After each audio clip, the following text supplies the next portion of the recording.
Hello po, magandang tanghali once again para sa inyong lahat. Ngayon po ay araw ng Sabado at day 4 ng ating ayuno ni Daniel. So ang bilis po ng panahon, 4 days na agad ng ginagawa nating ayunong ito.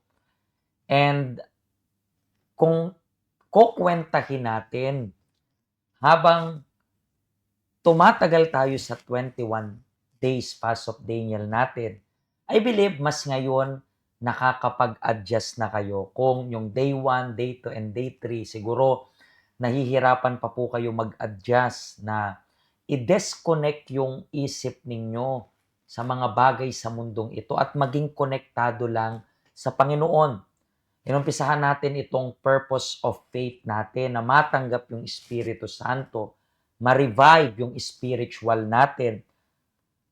Countdown na rin sa mangyayari sa ating New Year's Eve night vigil. So, habang nagka-countdown tayo dito sa Fast of Daniel, yan rin yung countdown natin para sa ating New Year's Eve night vigil na kung saan sasalubungin natin yung bagong taon. Una muna, tatapusin natin yung lumang taon sa tahanan ng Diyos, but at the same time, sasalubungin natin yung bagong taon sa tahanan pa rin ng Diyos. So, at least na-inform na rin kayo. And yung iba sa inyo ngayon, umakyat na rin kayo sa altar and present nyo na yung buhay ninyo bilang isang living sacrifice. And siguro, ang tanong ninyo this time, ano na, Pastor? Anong next kong gagawin? Magtiyaga. Siguro yung iba sa inyo, bukas, ipe-present yung inyong buhay bilang isang buhay na sakripisyo. So, anong dapat ninyong gawin? Tuloy-tuloy lang, gawin yung kalooban ng Diyos. Hindi na yung gusto ninyo, kundi yung gusto na ng Diyos. Yun po yung reason kaya sa day 4 ng ating 21 days fast of Daniel, ito po yung tip. Magbasa at pag-isipan ang salita ng Diyos. Normally, may mga tao po na nagagawa na nilang magbasa ng salita ng Diyos. Nagagawa na nilang magbasa, pero hindi nila nagagawang mag-meditate. Hindi nila nagagawang pag-isipan. Hindi lang po basta basa. Kailangan nyo rin pong basahin at pag-isipan yung nababasa ninyo para sa gayon, kasi hindi po sapat na alam mo lang yung salita ng Diyos. Ang pinaka-importante sa pagbabasa ng salita ng Diyos is yung napag-iisipan mo ito kung paano mo ito maia-apply sa buhay mo. Katulad na lang po nitong verse na ito, libro ng Salmo sa chapter 1 sa verse 1.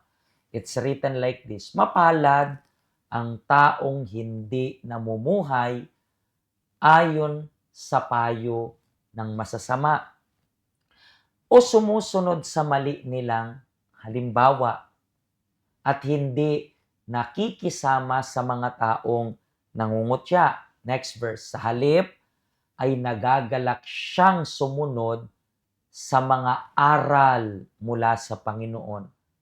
At araw-gabi, ito ay kaniyang pinagbubulay-bulayan. Meaning to say, minimeditate. Anong ibig sabihin ng minimeditate? Binabasa, pinag-iisipan kung paano niya maia-apply sa kanyang buhay.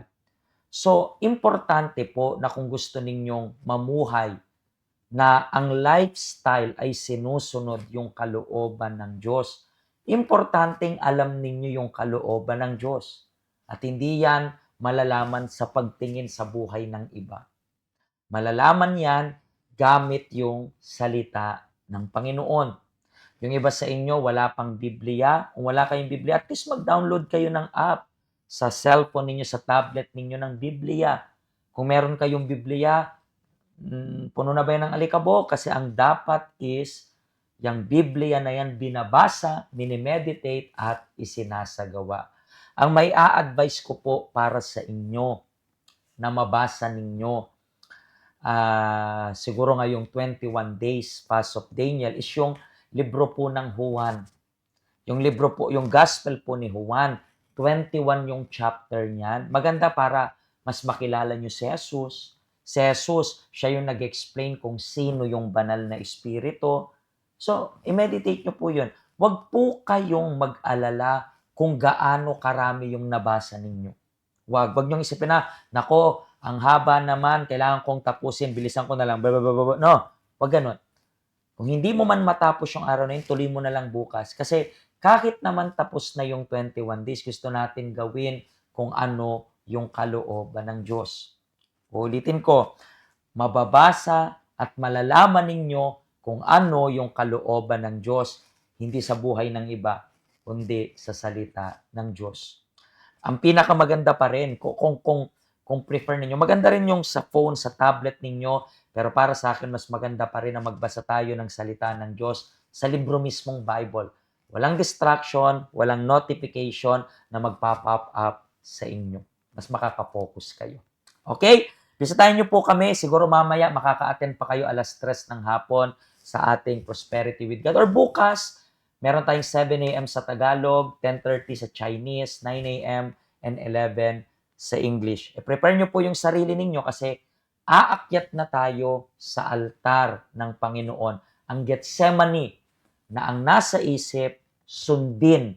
Hindi lang alam yung kalooban ng Diyos. Dapat sundin ang kalooban ng Diyos. Katulad ng tinurong panalangin ng Panginoong Hesus, sundin ang loob mo dito sa lupa tulad ng sa langit. Mga kaibigan, bukas kahit linggo, panoorin niyo na lang ako mamayang gabi. Bukas ng gabi, walang problema kung papanoorin niyo ako bukas ng gabi. Basta mapanood ninyo yung day 5 ng ating fast of Daniel. Pagpalain po kayo ng Diyos, pakishare po ng link para wala kayong mintis sa pagpapanood ng day 1, 2, 3, 4, 5 hanggang day 21 ng ayuno ni Daniel. Pagpalain po kayo ng Diyos.